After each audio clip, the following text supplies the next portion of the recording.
Beredar video memperlihatkan sebuah mobil mengalami ringsek parah pada bagian depan. Mobil tersebut diketahui merupakan kendaraan mengantar bantuan ke warga yang terdampak erupsi Gunung Semeru.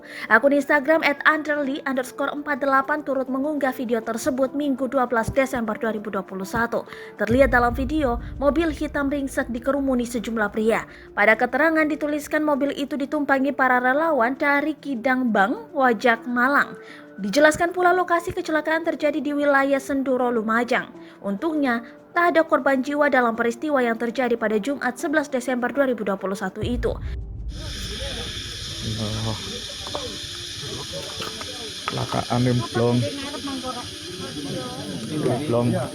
Dayu.